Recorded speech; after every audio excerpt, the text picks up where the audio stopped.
Hey everybody, McKyler here real quick to remind you to go check out our Patreon. We've got 7 bonus episodes up there right now and an 8th one coming up soon.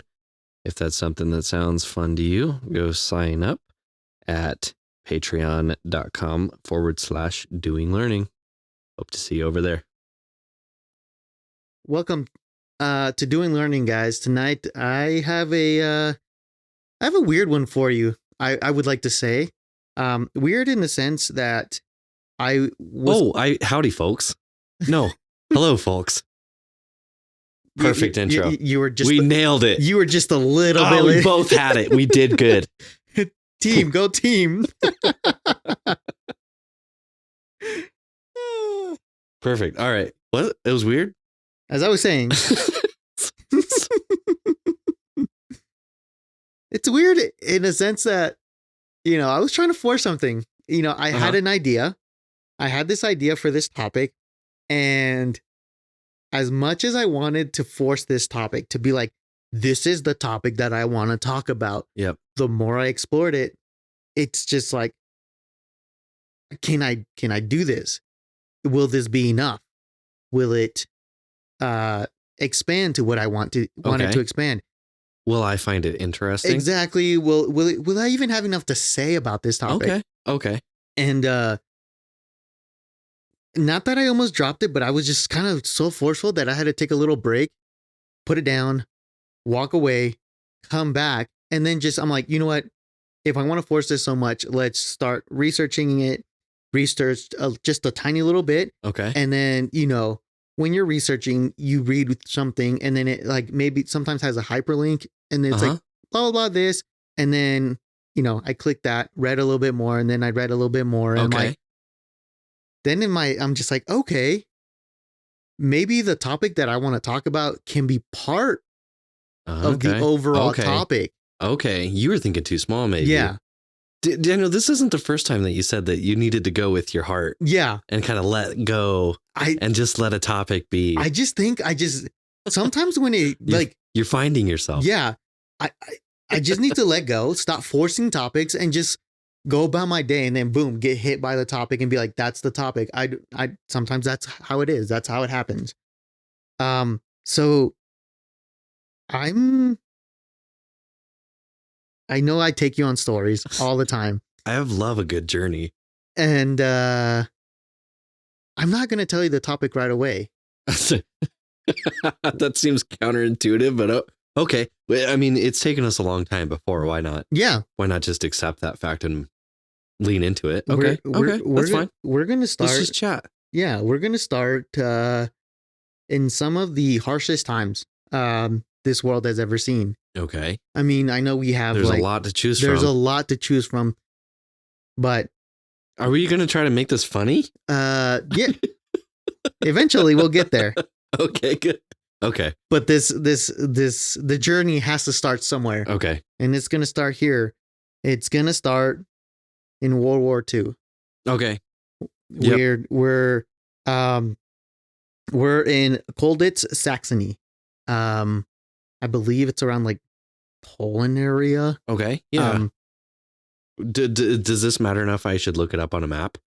I mean, I'm just gonna look up Saxony just so I don't say something dumb because I always do. I mean, we all do, but we learn from it, right? That's what we're doing. That's why I'm here. That's why we're here. Teach me something. I don't know where Saxony is. Saxony carpet. So it's Colditz, Saxony. Okay, so okay. Saxony's a region in Germany. It is kind of on the eastern side of Germany towards yeah, okay. Yeah, towards Poland. Okay. Yeah. What did you say the name is? Colditz. Colditz. Jeez. Maybe I'm saying it wrong. DIT. No, it's just there's just a lot of letters in there. All right. Okay. So this is where our journey starts. Okay. It is. I better not look too far. I might spoil it. Maybe. I might find out the topic. I doubt it. Beautiful. Okay. I truly doubt. I bet you can look at anything in there and you won't even know. All right, bet. Let's see. Okay, you just keep going and I'm going to look at pictures. So the war starts, right? Okay. This is Is this like, okay, so this is like 30, like, shoot. This is like 30s, not like America joins the war in the 40s, right? yes. Okay. I mean, this makes sense. We're in Germany. Right. The war starts in very early on, November of 39, the same year that the war started, right? Yep. This, it's called Colditz Castle. I did not see that on Google. Colditz Castle starts taking prisoners of war. Okay. So, basically it's a prisoner of war camp. That's what it is. Okay. And wow, it's huge. It looks like the Stanley Hotel. Yeah, it's It huge. seriously looks okay. That's weird. Wow, it's it really big. it is a castle. It is truly a castle. And the Germans use it as a base for prisoners of war, and okay. it's named O-Flag IVC. Okay. O-Flag is a shortening of the word that I'm not going to try to pronounce because I'm going to butcher it. But basically it's that's fair. the German word for officers camp. Okay. Because there were a lot of officers in this camp that got put in here. Okay. The reason they got put in here is because this castle was said to be unescapable.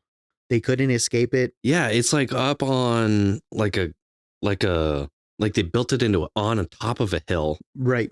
And then they cut away the hill to make it a cliff. And it's just it's called a castle. It kind of looks like a hotel or like a prison, somewhere between a hotel and a prison. It's kind of charmless, but in a beautiful way. Yeah. Yeah. Okay. I mean, I could see modern day. It is a very big attraction. You can go visit it and see it, and Yeah. But wow, okay. The camp held officers who were deemed a big escape risk. They're just like, this is really important, high escape risk. Yes. Oh, okay. This is where we're putting them because they're not going to get out of here. Okay. The uniqueness of this camp was they didn't execute people trying to escape. Oh. It was not part of their protocol. They actually put them in solitary confinement. Interesting choice. Okay. For such a harsh group of people. Right. Okay. Exactly. They would put them in solitary confinement because, it's a long war. There's, things, I don't know if not enough things to do is the right words to describe this, right? Okay. But it was said that it was the prisoner's job to escape. That was their job. So they were expecting them to at least try. Yes. They're like, we get it. We get it. They're not gonna get in trouble for doing that because we expect them to do it. Yeah, exactly. Bold take for. Yeah. I mean, we're talking Nazi Germany. Yeah, exactly. I mean, they're pretty ruthless. Yeah. They didn't like a lot of people, so. But the bold move. Okay. The Germans would be like, it is your job to escape. Huh. It is our job to catch you. Weird. It's a game. It's a game. That's what it was. It was just a game for them. There they are. They're cold-blooded. Yeah. Okay. So like, if there was an escape, if there was like a prison, like some they used to do head counts, 3 people, 3 rounds a day. Okay. And then they eventually upped it up to 4 times a day. Okay. So just head counts. If their numbers were off, they would quickly dispatch they would tell every single officer, hey, we're missing one guy, even if it was one guy. Yeah. It's on. It's on. It's game on. Everybody go. They would shut down. train stations. They would shut down everything. Shut down roads, the town. everything up to 25-mile radius. Ooh, okay. Shut it down. And then they would also call in the oh shoot, you're gonna have to help me with the name. I think it's the Nazi youths. I think that's what they were called. Yeah. Right. That were in the surrounding towns and be like, Jeez. be on the lookout. Yeah. We're hunting a guy. Yep. And now. You're kind of enlisting the citizens to be part of your extended army. Okay. For them, it was just like, it's game on. It's let's go. Okay. But besides like them playing this cat mouse game, right? Life in this camp wasn't, and I say it with air quotes, right? Yeah. Not all that bad. Right. There are many other locations that are far worse. Yes. If they're not even going to execute you. I don't know if they punish them for trying to escape. Yeah, I'm sure they did. I'm sure they did. But if that is kind of that is they're going an assumption, they did a lot worse to a lot more people for a lot less. Oh yes. That goes without saying. So okay. Yeah. I was gonna say, I mean, for this to be like a prisoner of war camp in a castle, it's not outside. It's not like rinky dink. I mean, it's okay. I see your point. Yeah, exactly. I mean, I know the air quotes. Yeah. It is said that it's not bougie. Yeah, right. You don't want to be there. It is said that because, and this always blows my mind, because of the Geneva Convention. You know, the humanitarian laws that were passed. Yeah. The fact that they still follow these laws. Yeah. Blows my mind because it's war. It's like, okay, I don't know if I could say good for them, like for following the rules. It's I think where we're getting stuck is it just feels so, from what we know about Nazi German history, right? This feels like it doesn't fit the mold. Exactly. But they followed. Okay. They followed the rules. Yeah. They followed the rules so much so that sometimes the prisoners ate better than the guards themselves. What is the deal? Okay. Because the Red Cross would come and feed them. What? Okay. They were allowed. This is like kind of the heart of Germany. Yeah. I mean, the two nearest countries are Poland, and I guess at the time it would have been the Czech Republic, Czechia now. Mm-hmm. No, I guess Austria is way further south, but it's not like you're close to Switzerland or kind of those other nations that would kind of exactly. Okay. But, weird. Okay. But yeah, they were allotted food. They were allotted medical supplies, tobacco, some parcels, which included some games and stuff, you know, like just to entertain themselves. I'm waiting for you to pull the rug out from underneath me. Because I don't even know the topic. Yeah, you don't know the topic. I don't even know the topic. I mean, they even went, because like the Olympics were around World War II, right? They did have, It was, this camp was such unique too that this camp held a prisoner of war Olympics inside the camp. Okay. That's really interesting. Yeah. And I mean, it's kind of, I don't know. It's kind of gross too, of just like, you guys go, it's good and bad, right? It's a double-edged sword. It's like they get to participate in these things, but also is it for entertainment? Yeah. You know, is it like, exactly, you guys go play for my sport kind of sort of thing. It feels a little twisted, a little weird. Yeah. But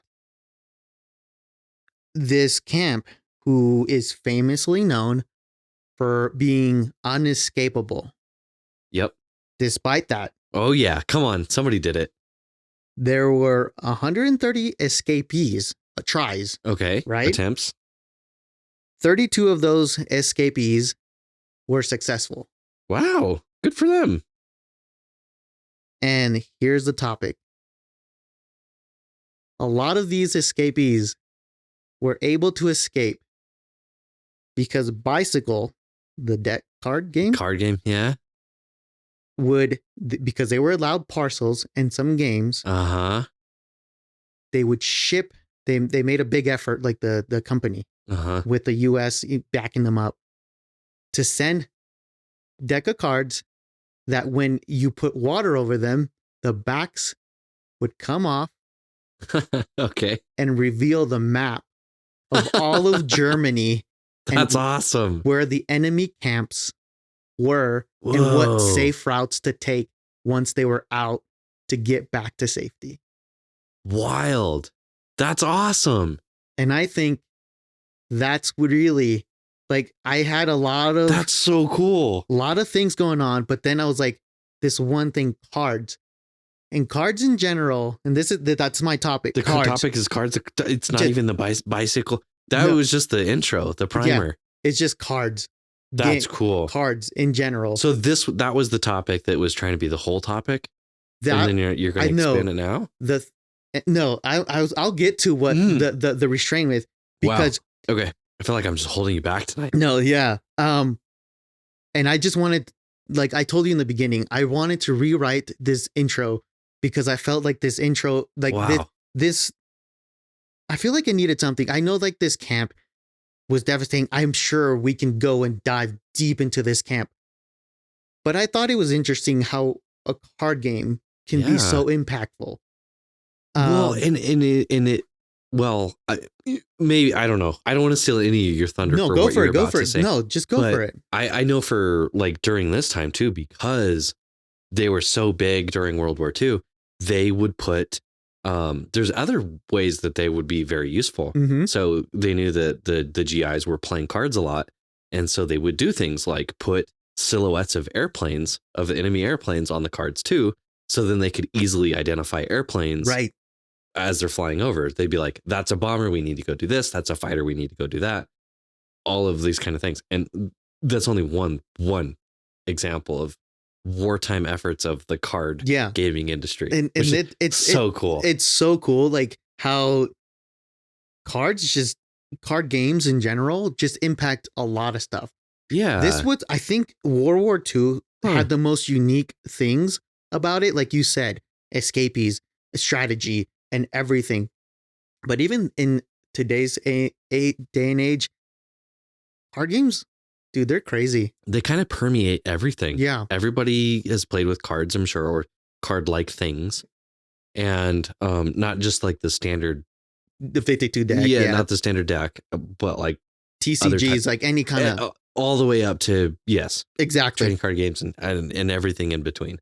So, yeah, they're kind of, they're just like a constant in culture and society and a lot of them. So now let's go back. Okay. To that was a very fun primer. Yeah. So I'm very excited to see where we go from here, because that we could just unpack, I think, for just a long time. Right. So maybe we'll come back to that on a short or something. Oh, yeah, definitely. We need to. So maybe we'll see that one coming up again on the Patreon. So keep an eye out for that one.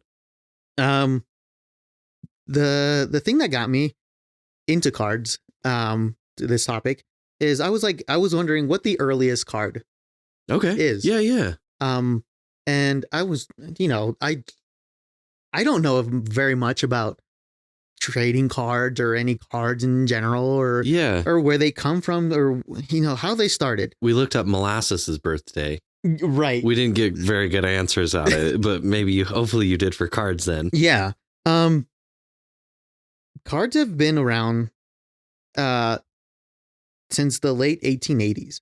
Oh, okay. Like cards as we know them. Cards as we know them. Okay. Because maybe that came from somewhere. Yeah. Okay. But late 1880s. Okay. Yeah. What I'm specifically talking about are trading cards. Yeah. Like you put them, like you're collecting them and all this stuff. So the earliest trading cards that we know, or that were publicly available, they were used for, they're called cigarette cards. Okay. Cigarette cards, yeah. They were cards stuffed into cigarette packages to make them stiffer, but to also promote their cigarettes and whatnot. Interesting. So they weren't even like to put stats or anything, right? Or it wasn't like, so it was just like a piece of thicker cardstock. Yeah, that had a picture of whether it be an actress, baseball player, a Native American. Boxers were also a big one. Okay. National flags or wild animals. They just Just put them stuff. put them on the box. Put them in. Different companies tried different things to try to promote their cigarettes or so you tobacco. could be like advertising space. It could just be whatever somebody's feeling like that day. It could somebody's super famous. anything. Like you think like I don't know if Marilyn Monroe smoked. I think she has like a famous. Yeah, probably. Like slap Marilyn Monroe on that one cartridge of tobacco. Now and that like, wouldn't have been 1880s, but you get the idea. Yes, right? Like, oh my gosh, I want the collector card of Marilyn Monroe, so I'm going to get this tobacco kind of thing, right? Wow. Okay. So, Okay. So this is what they were. It's funny about that. I think because I feel like you're about to move on for that. I don't know if people know this, but like, it's like I did theater in high school, right? Mm-hmm. I feel like this is way common knowledge, but maybe I'm totally wrong. But I always found it really interesting. And now that you're saying this is, in high school, when you're doing plays, you can't do tobacco related stuff. Right. Because tobacco sucks. So like whenever there would be a play where tobacco, I'm doing air quotes too, was involved, you'd have to fake it in certain ways that kind of made it look like it without actually doing anything. And so they would take a deck of cards and roll it up in like their sleeve to do like the greaser stuff in like the 50s and 60s. So if you need to fake it, usually a deck of cards was a really good fake for a carton of cigarettes. And there's so it's for a good reason. Yeah. Because that's exactly where that size came from. Exactly. Wow. Okay. So, which leads me to the point, the topic that I was trying to get to and trying to force into. Okay. Which is, we nowadays know that cards are valuable, right? Or they can be. Sure. Collectors come in and all this stuff. And that's where I wanted to be. I wanted to be like, what makes something expensive? What makes something not expensive? Like I wanted to explore the world of collectibles. Yeah. But just in cards, Oh, yeah. But there's a few I can name off the top of my head that just blew me away. Yeah. Like Magic the Gathering. Yeah. There's the One Ring. Yeah. There's literally one card to represent from the Lord of the Rings, the One Ring. Post Malone bought it from the guy that opened it for like $1 million. Yeah. $1 million card. That's what I'm saying. And that's what I feel like this topic in itself, it was like, why? How? Yeah. Like, where do we go from here? What keeps it like that? What makes this like, why do we do it? And like all these questions. Okay. Yeah. But I wanted to start in the beginning of like, I know that there's really, really old cards, not modern day cards that are super rare. Sure. Why? Sure. Okay. Right. Okay. Yeah, sure. And, a lot of it has to do with survivability, right? Obviously, old stuff that's still around in good condition is just wild in and of itself. That makes that's one of the biggest ones. Something that modern day we're not going to be able to touch until who knows when, right? Okay, sure. What made I'm sure you being a baseball guy, maybe you know, maybe you don't know this name. I'm sure you do because I know it because I've heard it before. Okay. But I'm going to butcher his name. Honus Wagner. That doesn't strike anything. Maybe it should. But I don't know. Yeah, that name does not sound familiar to me. I want to show you what it looks like because it's definitely worth seeing. What even like a cigarette card looks like. Yeah, I've got something in my mind, so I'm curious what you've got. But did you say Honus Wagner? Yeah, Honus Wagner. Honus, that's the name. But this is what the card looks like. Wow. It's a simple card. It was put on Pittsburgh. Yeah, that's cool. With the collar. That's awesome. With the collar and everything. So this card is like the card to have. Okay. In mint condition, this thing is like it's the holy grail. Priceless. It's priceless. I mean, it's an artifact. Yes. In 2016, which is I could have not maybe dug far enough, but this is the year that I found that it actually went to auction and sold. Okay. It sold for, sorry, I was like doing $3.1 million. Wow. Yeah. And I was like, okay, what besides it being old, besides it, yeah, who is Honus Wagner? Yeah, like why is it so rare? I understand that, you know, sometimes you don't think of this or don't think of that. You kind of throw it, toss it, You're whatever. Missing all of the context, right? Wagner was a dedicated non-smoker. Okay. He did not like tobacco, and he made that clear. Okay. Despite which, at that time, if this is 1880s again, yes, so tobacco is like a big deal. It's a huge deal. Okay. Besides that, the tobacco companies were like, "Hey, come on, we can." They wanted Wagner. We want you, like we want you on this good? card. We want to do this. You know, put him on there. And they planned to use this picture on the cards without his permission. They did it. They like put it on cards without his permission, and Wagner was so against tobacco that he took legal action against these companies and said, "No, I do not want this out. We're going to go to court. We're going to do this. I'm going to sue you. Like, you're not going to get this." His efforts, they were good. They did not allow these companies to do it. Yeah. They shouldn't be able to use his face if he doesn't want them to. How do you spell his name real quick? His name is Honus and Wagner. And Wagner. Okay. Yeah. I'm looking to see if I can get his stats. Yeah. It's probably good to know. Like, I don't know anything about him personally. Like, this is what I know about him. I'm just curious if he was good. Right? Okay. Okay. Despite all his efforts, some of them slipped through, printed, and released. Oh. So that's why. That's pretty interesting. His card specifically, card on the tobacco product makes it super valuable. It's not even that it was like a misprint or something. It's just, it was illegal. Yes. It shouldn't even exist. It shouldn't even exist. Wow. That's okay. That's pretty cool. Okay. So I understand why this is so expensive. So we're talking now. Sorry, I'm getting the time frame here. Honus Wagner. That's awesome. The picture that comes up for him, like in his, like, it's not like a profile picture, like a portrait. Yeah. It's the baseball card. Yeah. That comes up when you Google search, like in his like biography section. Right. So we're talking, he was an active player in the professional in Major League Baseball from 1905 to 1917.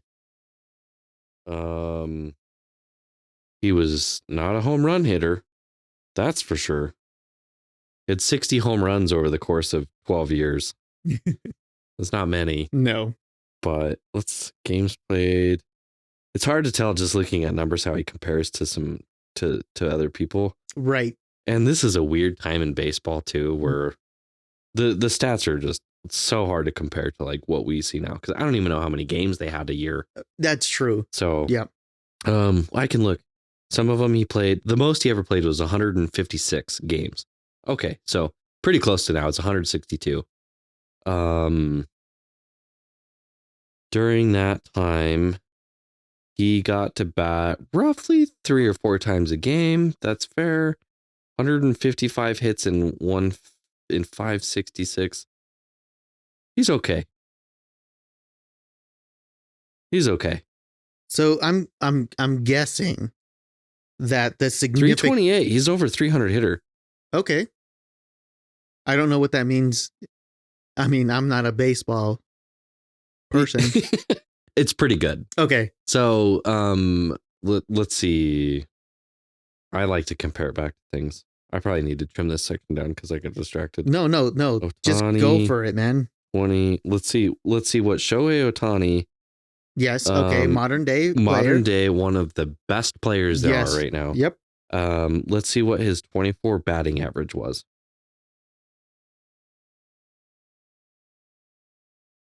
He batted to 310 last year, and I think, did he win the MVP?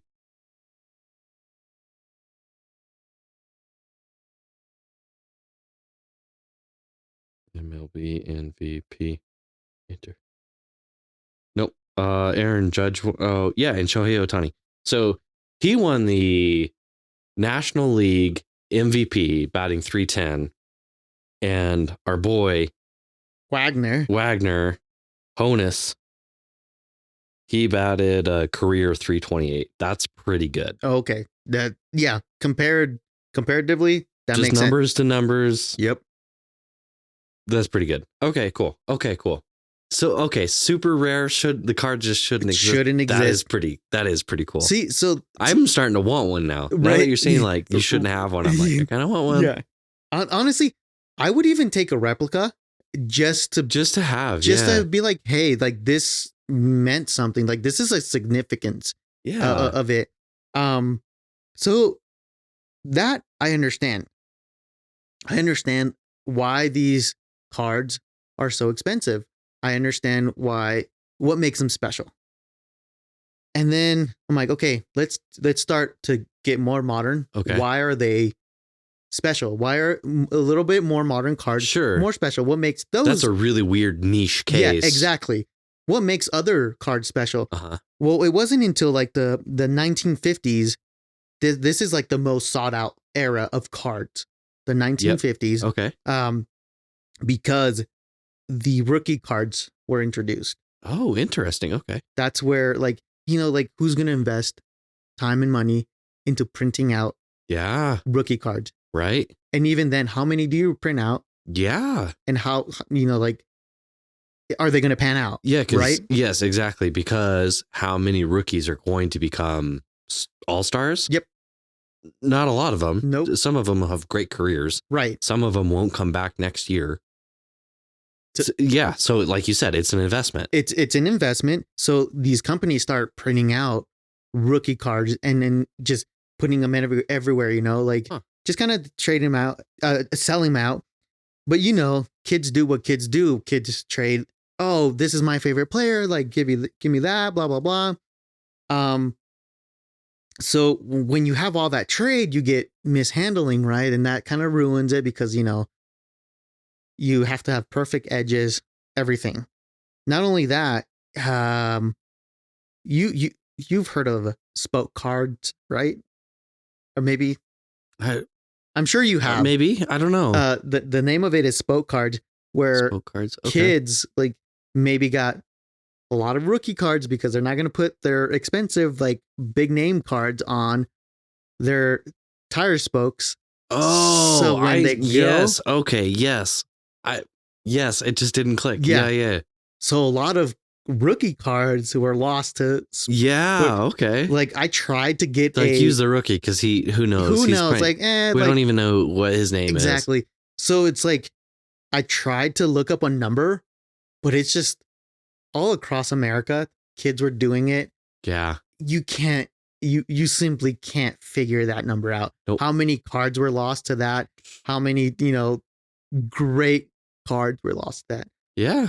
So, the 1950s, it's great. You got people like Mickey Mantle and Willie Mays. Yep. I mean, like, if you had a rookie card, who are you? There's a lot of people out there. Let's see.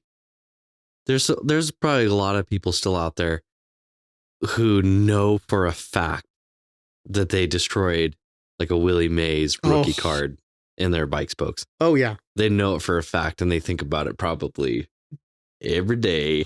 I mean, that goes to, how are you supposed to know? You're not like, Like, this is why, like, it made sense to me. It made sense to me from going from something so niche Yeah. to then having rookie cards that you don't know. Yeah. And by the time you do know, it's too late. And it's become niche. It's become niche. Yeah. So it's like that progress, that step by step, like you don't know these things. Like and that's what really got me. Like, that's really interesting. How do we know now what's going to be rare tomorrow? Here's a really weird one for you, Daniel, because there is one that I know of off the top of my head. I got it pulled up. Okay. That it does this. It's that niche time scale, but it's in like 1 year this happened. Okay. And that's in, I don't know if you know Paul Skeens. No. He's a pitcher for the Pirates, which is fun because guess who else played for the Pirates? Our boy Wagner, Honus. He played for the Pirates. The last year, Paul Skeens' rookie card. So I think he's only in like his second or third year. I'll have to look up when. Let's see, Paul Skeens' debut. So this is crazy. This is totally crazy. He debuted last year. Last year was his rookie year, 2024. Okay. He's only in his second year.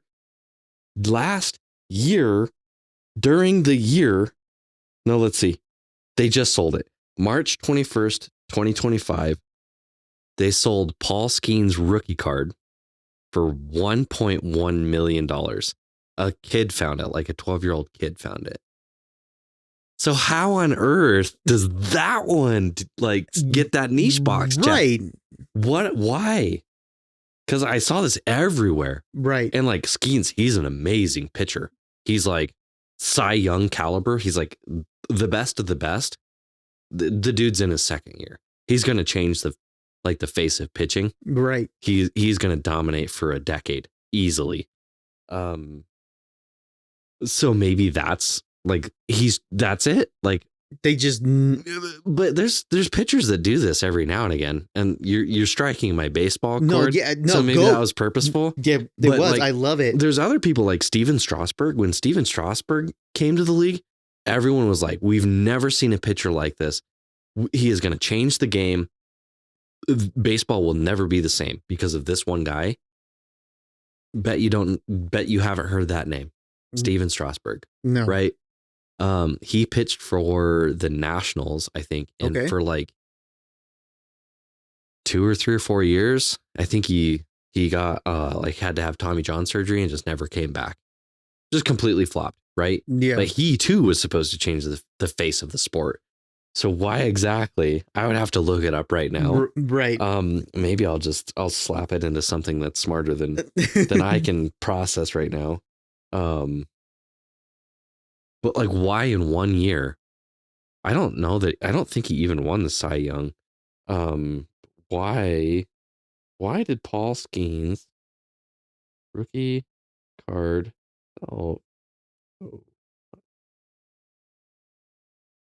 Let's let that cook for a second. But what is it about that card then? And is it Paul Skeens? Is it the card itself? Like, what about this one card makes it so valuable that makes it niche?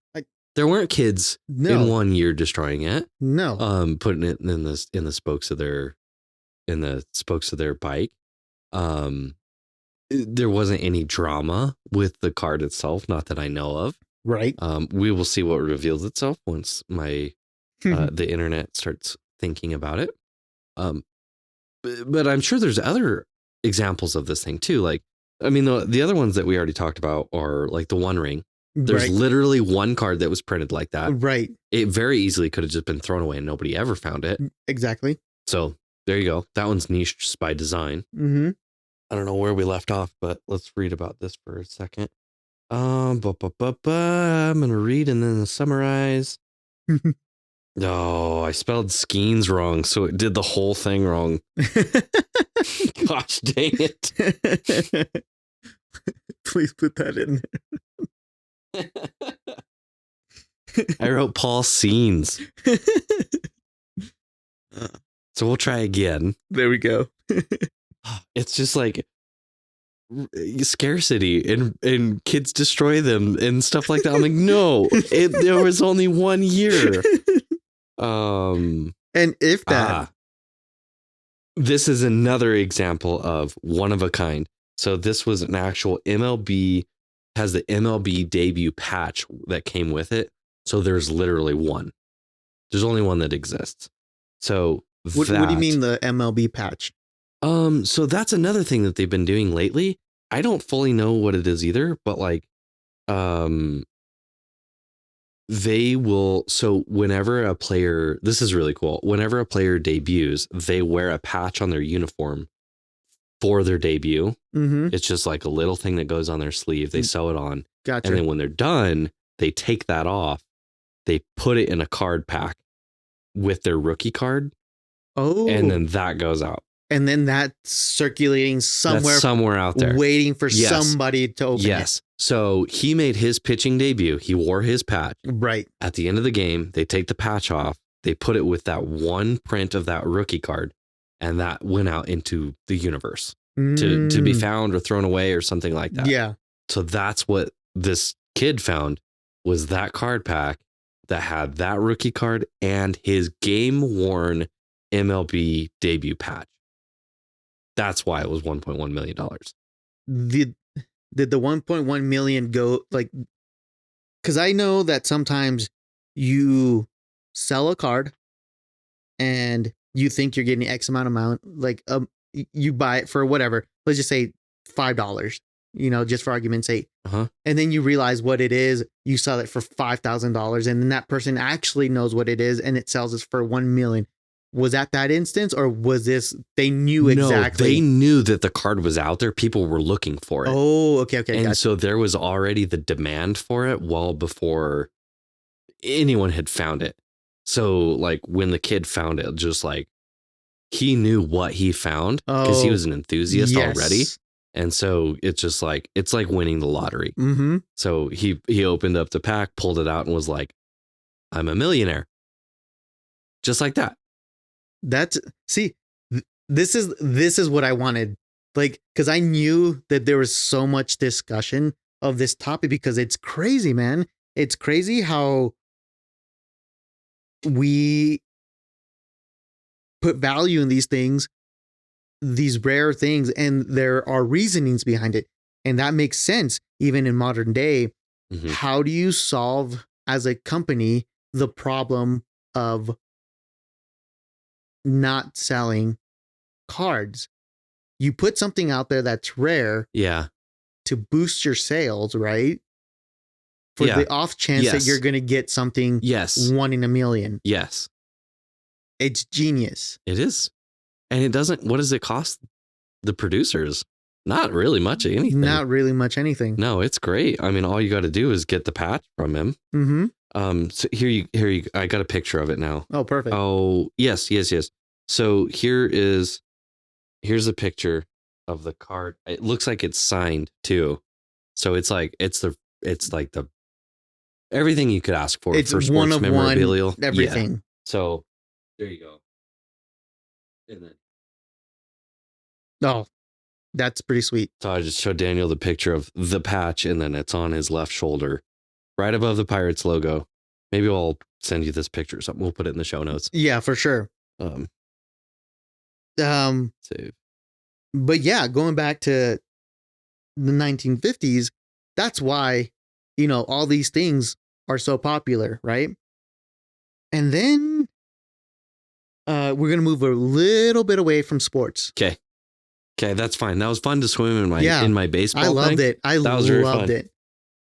And then we're going to get, because, baseball cards, basketball cards, even football cards. There's so many weird sports cards. Yeah, there's still sports. Dude, I got pushed out of the way the other day for a guy buying hockey cards at Target. Wow.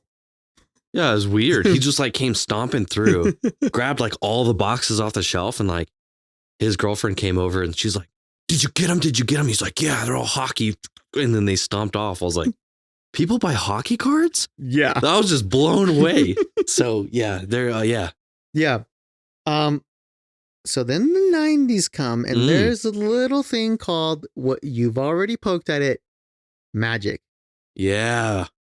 You've already said the One Ring. I already talked about the One Ring. Dude, Stole your thunder. Okay. I think I know what you're going to talk about. Like, so, Magic the Gathering, it's considered the first modern trading card game.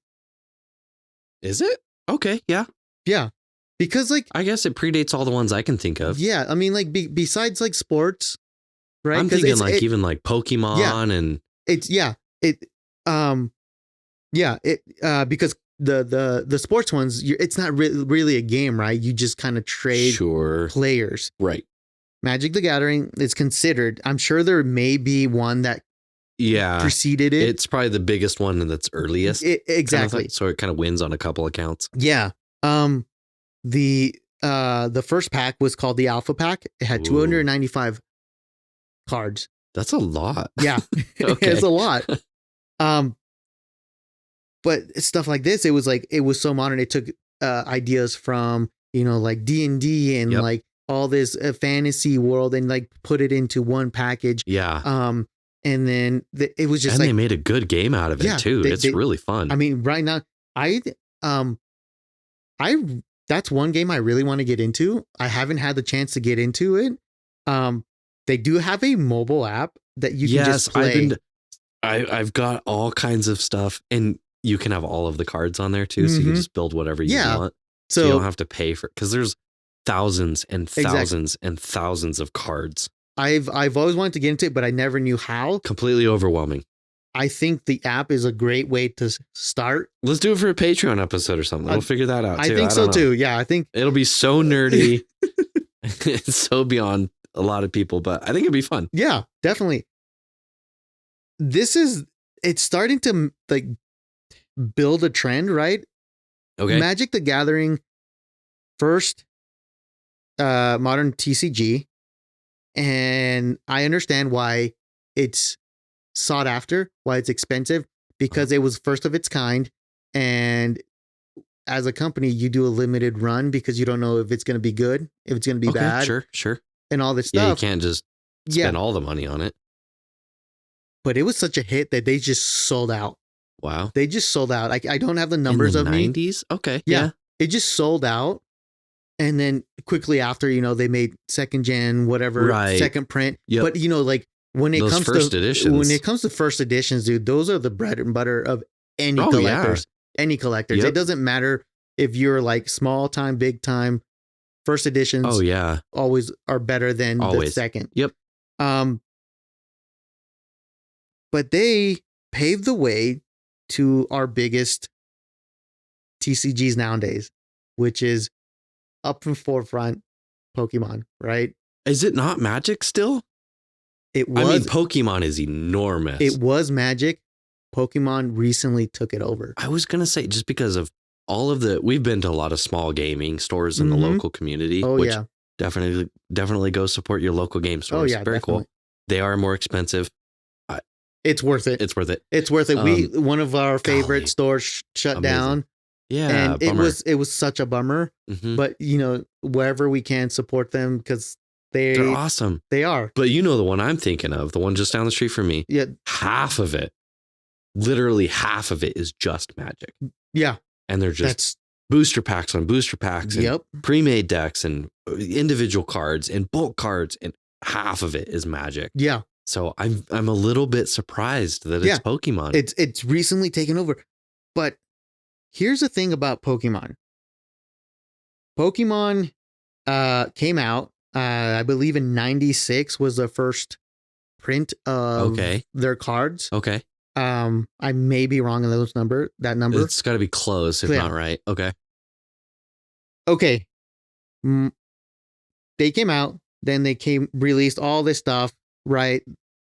The cards itself, maybe not valuable at the time. People didn't know what they had.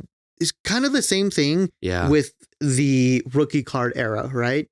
You really don't know that they're going to be valuable until later. Sure. Right. just a little sidetrack story. I do remember because Yu-Gi-Oh is up there. Yu-Gi-Oh, Pokemon, Magic the Gathering, all those cards. I remember when I was younger, I wasn't allowed Pokemon or Yu-Gi-Oh cards. Yeah. I was not allowed. They were seen as like a no-no, especially my grandmother's house. But I do recall some friends giving me some, right? And it was like, hey, just have some of these. Like this will be okay. like build whatever your deck. But I couldn't bring them into the apartment, right? I couldn't be like, oh, I'm gonna hide them in the apartment with where my grandma lives. And I remember okay, put them in a box, and then going outside where the bushes were, digging a hole and putting my box in there. Oh, that's and then, like, awesome. And like putting dirt on them. And every summer when I would go visit my grandma, I would just dig them back out and then use them. Wow. But like things like that, because they're being left outside, dude, they're going to get destroyed eventually, right? Yeah. They're always going to get destroyed. So because of people like me, you're adding value to everyone else's everybody cards. else's cards.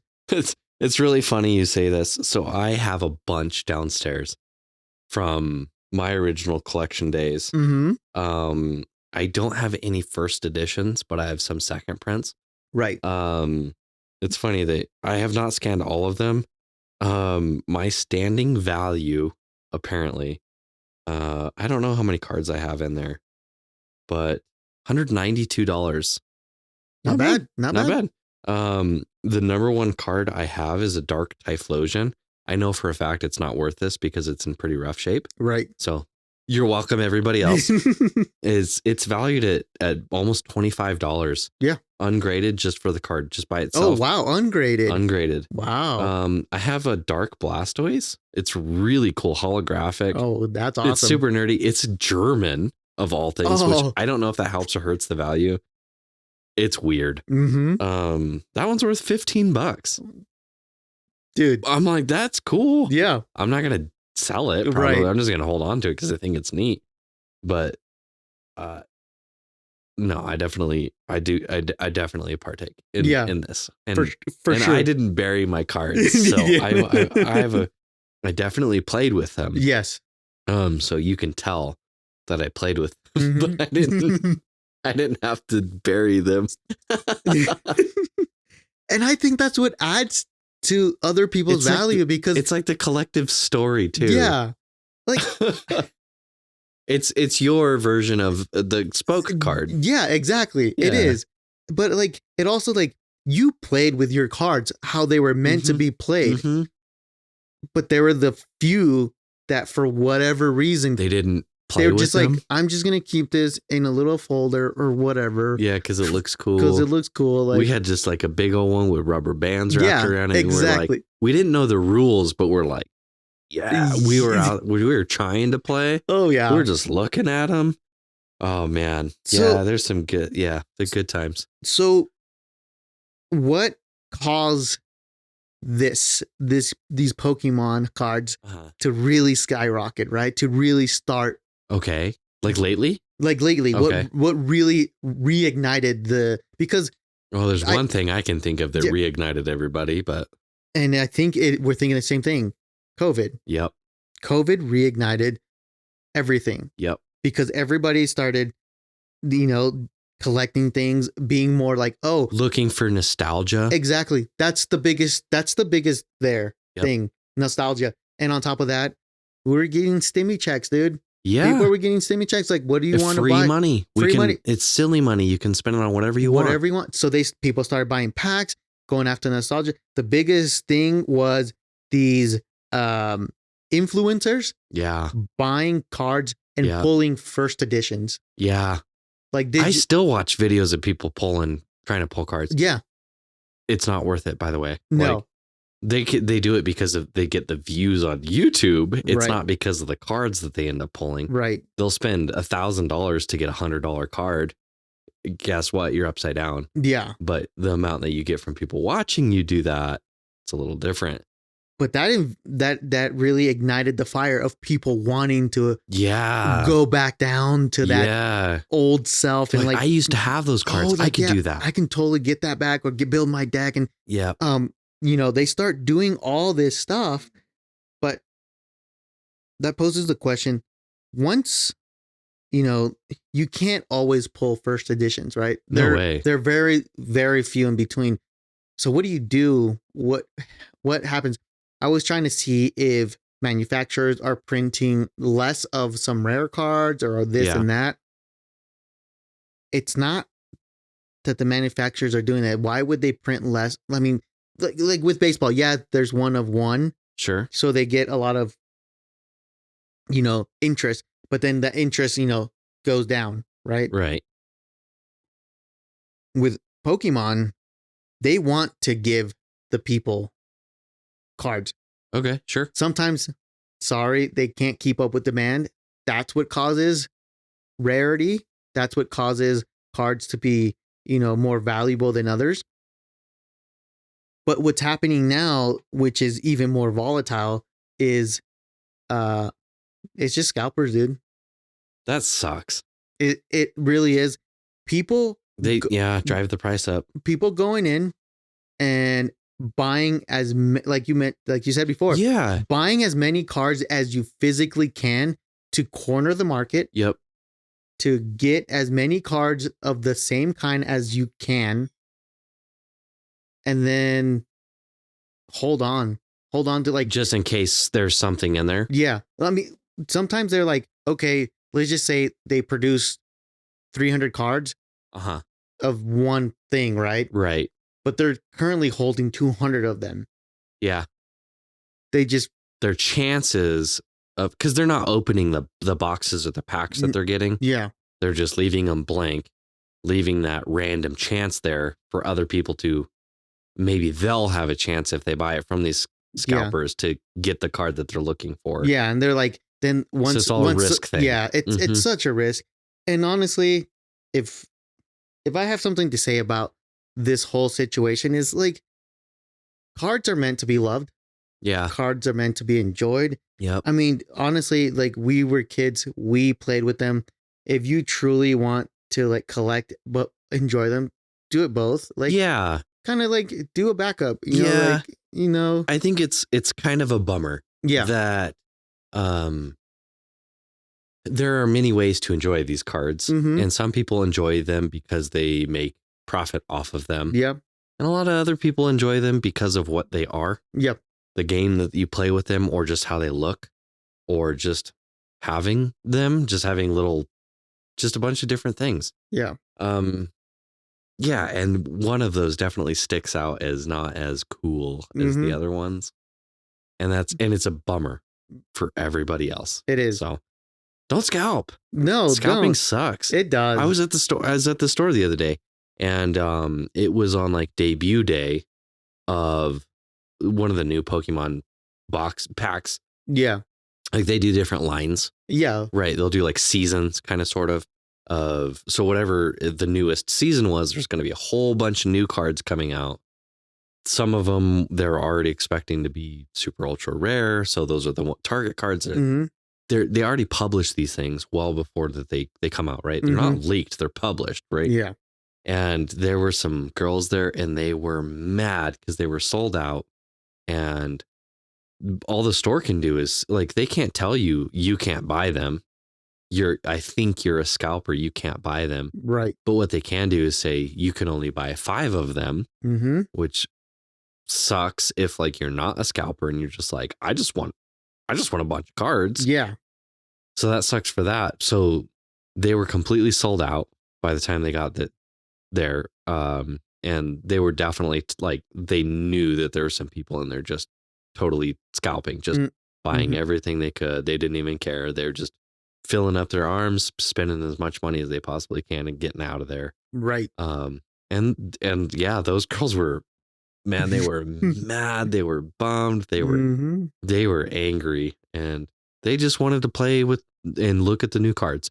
Yeah. So yeah, that's a huge bummer. It's a huge bummer. I mean, like, it is, but from cards being something so historic to now being, something that we fight over. It's just like cards kind it's of pretty wild.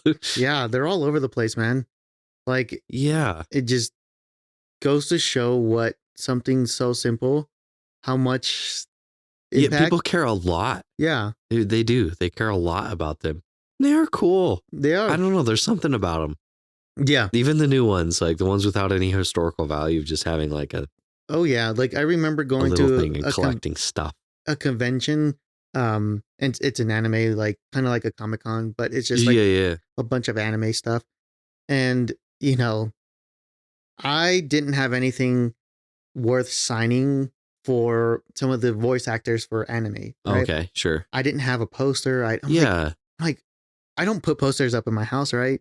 Or anything. Sure. But there was this one booth that was selling Attack on Titan card game. And I was like, okay. I've never heard of this game ever, but I'm just going to buy a card. Sure.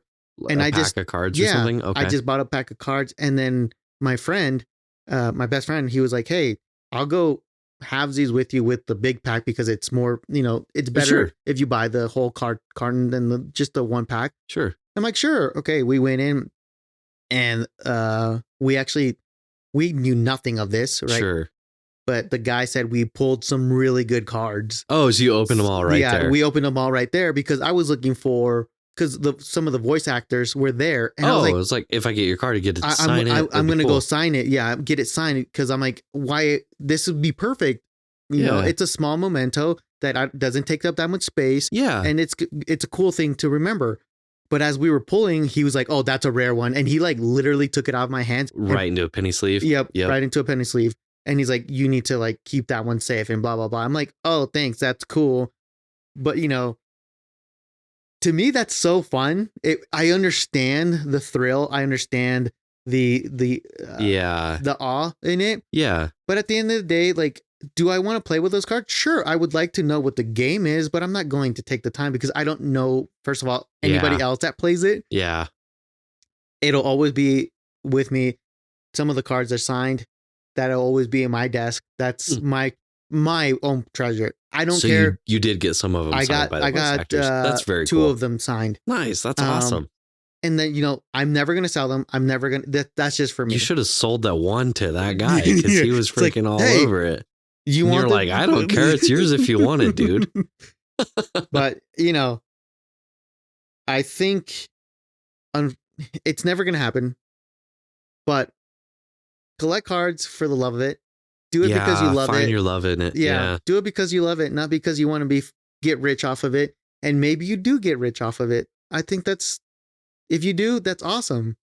I think there are very few that do, but yeah. But I think all power to you. I mean, know why you're collecting. Exactly. Just know. Yeah. And, I think it's awesome that cards have had some sort of impact. No, they definitely had an impact back in the day, and they're having some sort of impact now, whether it be good or bad. A totally different way, huh? Yeah. There's no maps on the back of these ones. Maybe they are. We just haven't figured it out yet. Start dipping your cards in water. I don't know if that's a good idea.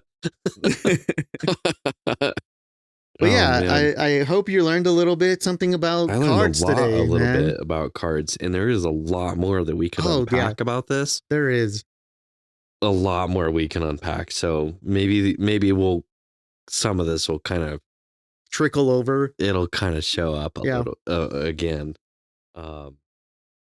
My brain is going off, and like I wrote a whole bunch of things down. I barely took notes, Daniel. Mostly I wrote down ideas for me to go research next. Like, oh, that was cool. Only tangentially related too. Yeah. So it's like you won't see him coming, I don't think. So no, this is really neat, and it's definitely something that it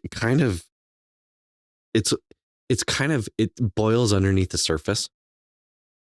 But like it's something I never think about. I don't know. I don't actively think about, but you started talking about it and I had examples off the top of my head. Yeah. Because it's still important. to a lot of people, It is. even though it's cards. Mm-hmm. Like they truly mean nothing. Mm-hmm. They're a little bit of ink on a piece of cardboard. Yeah. Like that's all they are. Yeah. But that little cardboard is rare for whatever reason, Yeah. or unique or important for some reason. And I find that vastly interesting, and the lengths that people will go to to find out these things or enjoy these things and the different ways that you can enjoy them. And, yep. And the history. There's so much weird history with cards. And I don't know why it makes me want to just start Honus collecting, Wagner. dude. I want a Honus Wagner now. I want a poster of Honus Wagner. What are you going to collect? Dude, I don't even know.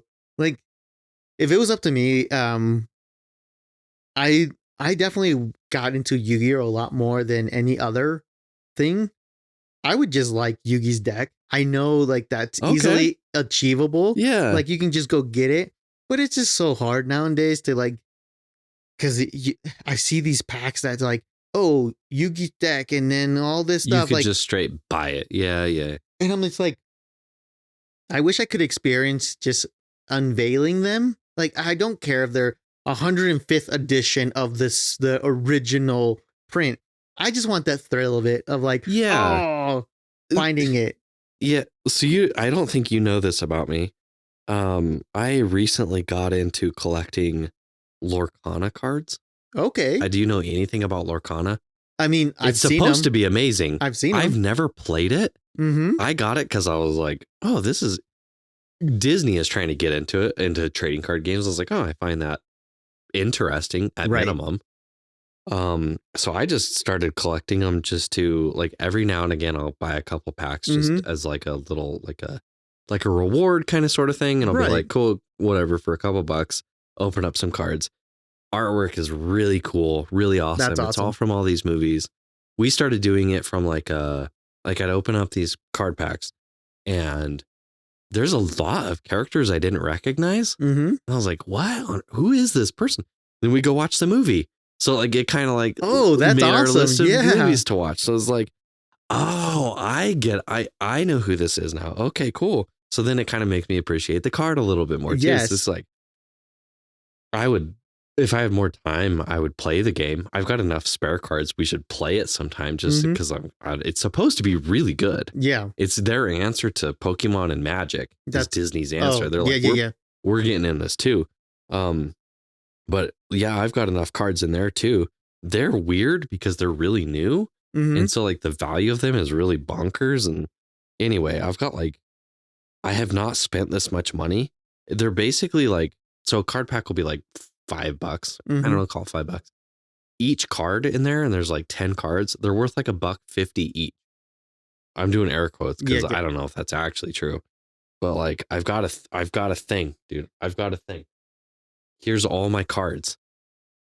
And so I track all my cards, and like some of the values of them, you're like, really? That's pretty sick.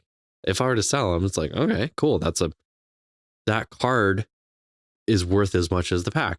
That's cool. Right. And right. I don't really care. Yeah. Because I'm not interested in. I think I would get some graded just because it'd be like, cool, look at this. I got a fancy graded card or whatever, just for the sake of doing it. But mostly it's just like the art's cool. Yeah. I feel nostalgic about it's totally a nostalgia thing. Yeah. They couldn't have done this early on. Disney couldn't have. It works now because of all the time, right? Yep. And in even like the last 20 years time, because Disney's been around for a long, long time. Sure. But capitalizing on the post-COVID movement of hobbies and trading card games specifically, they've got this really niche repertoire of like since the 90s, right? Where they have all these other things. And that's where you see most of their cards. Some of them are like their big hitters, like Rescuers. Yeah. And Rescuers Down Under. Yep. They show up a lot. There's some other ones that come up, but like they really start to fall off. Like pre 94 was The Lion King. Yep. Pre that, they kind of start falling off, and you don't see nearly as many of those cards. So I like to look at them from like a nostalgia point of view, and then it's my movie list. So that's really cool. Put that I like that. It's just like, who is Tor the florist? It's like, I don't know. I to this day, I don't even know. It's like a Viking florist. Like, I don't know. I saw that. Yeah, I scrolled So it's down like, a I little don't bit. I'm know- like, I don't know who that is. So it's just like, who is that? And it's like, oh, it's from this movie. It's like, let's go watch the movie. So I think that's really fun. But yeah, so that's why I like doing that. Right. So but yeah, there's many other there's so many Mhm. trading card games out there. They're all kind of neat. Yeah. They're all a little bit unique. Some of them you do for the artwork. Some of them you do for the game.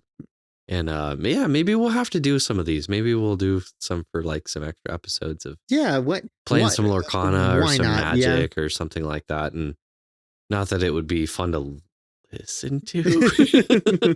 I think I don't know. Maybe it'd be interesting. Maybe but it'd be interesting to like maybe buy a pack or two sure. 1-on-1, and then you'd be like, oh, let's just do We'll do a little. Yeah, we'll hop on that influencer train. Yeah, a little bit. Let's do some pack openings. and All then if we don't get anything, or if we do, it doesn't matter. We'll just kind of play and see because let's see what happens. Yeah, I think we'll experiment a little bit on our Patreon. Oh yeah, for sure. We'll try to make it worth everyone's while, and if not, it just won't make it. It won't show up. You'll never see it, and then you'll know it sucked. But that's awesome, man. Cards are awesome. I want a Honus Wagner. Mm-hmm. Wild start to this one. Yeah, and you got my brain. You got my brain cooking, man. So yeah, I was like, that's why I kept telling you, you can guess whatever you want to guess. You're not gonna get. I would not have got it. You had that exactly correct. So we'll see what happens in about four episodes when some of this starts to show up again. But awesome, man. I had fun. Do you want to plug some stuff? Yeah, but before that, I do want to give a shout out to Liz Anya on Instagram for giving us a little comment on there. We appreciate the comment and the love. An Instagram comment. Boop boop. That is wild. I love seeing. I love it. Seeing stuff like that. It's always warms my heart. It's good to know that there are real humans out there. Yeah, it's not just me and you. Like, there's other people involved. Yeah, there's people actually listening to I love it. Us have these discussions. But yeah, thanks, Liz. Thank you very much, and follow us on Instagram. Doing Learning Pod. I mean, we post. I know for sure every Wednesday we hint at what we're gonna. I've been loving the hints in the games. Yeah, the riddle was really fun. I really like the riddle. This will publish in a month, so this will make kind of no sense. I don't know what you'll have between now and molasses when it was that's what posted today. Exactly. So that's the timeline here. But I've been having a ton of fun with it. Yeah, I've been having a lot of fun just making up stuff, or like, what is a good hint for this subject or that subject. So I've been having fun with that one. But we will be better at posting more frequently on other stuff. Just be patient with us. We're new at the game. But also, guys, I know you guys listen on Apple Podcast and Spotify. We know you're out there. iHeartRadio, all the Amazon Music. Guys, we see you.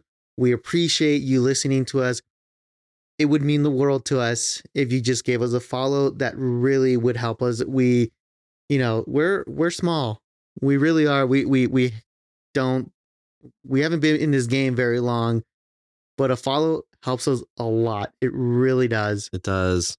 I used to hear that a lot when I would listen to podcasts. I get it now. Mm-hmm. It's a numbers game. It is. And I mean, it's right there. The button's right there. Yeah. And you don't want to miss anything anyway, right? So, yeah. We have nothing to so lose. much. Help us out if you would. Yeah. It would mean a lot to us. And on top of that, if you like sitting back with us and having nice little drink, it feels cozy. Yeah, we like a little drink too. We like our coffee. I mean, McKyler's a little more of a coffee snob than I am. I am a coffee snob. It'll be a topic one day. It's gonna happen. But I'm not. So you can go ahead and just buy me a coffee at coffee.com/doing learning, and I will accept any coffee you buy me. That's ko-fi.com/doing learning. Fair enough. And if you're really feeling really enthusiastic and you want to listen to some shorts, Bonus content? some bonus content, What? you can do so by going to patreon.com/doing learning and joining our Patreon, where we are dropping shorts. We're doing shorts. We're going to do some other stuff. You get access to Discord, which we're going to figure out what exactly that means. But you have private channels to chat with the other Patreon subscribers. We'll figure out what exactly that means. And you can interact with us in a little bit closer kind of way. Could be anything from, we'll kind of put the feelers out there, see what we're doing. Some kind of suggestions, like Daniel, you'd mentioned it before, of reaching out to us on like Instagram. Discord would be a great place to do that. Oh, yes, we'll put definitely. like more legit things in place there for you to maybe suggest things or offer more feedback that we'll be able to see a little bit better, that won't get kind of washed out in any of the rest of the stuff. So yeah, definitely keep an eye on that as the community grows. What else do we have? Do we have any other shout outs? That's the big ones. That's the big ones. Those are all the major ones. Those are all the big ones. We did it. I don't think I have anything extra. No? I don't think so. Well, McKyler, as always, it was great chatting with you. It was great teaching you a little bit more. I learned about some cards. This was fun. But as always, guys, don't take our word for it. Do your own research. Stay curious. We out.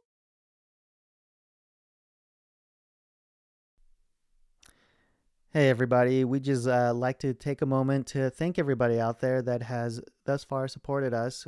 We do all these recordings, and we love doing it. We have fun doing it, but we are paying out of our own pocket. But it does help when people like Liz D, Seth T, Irvin H, DaDog, Mouse T, and Kirk K help us make this little podcast a reality and, lighten the load a little bit. So thank you from both of us and all of the fans. Thank you for helping us make this a reality.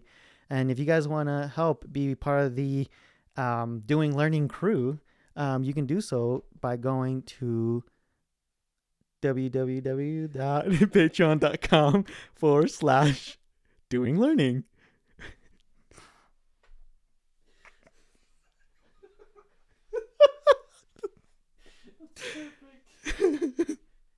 I don't know why I said www.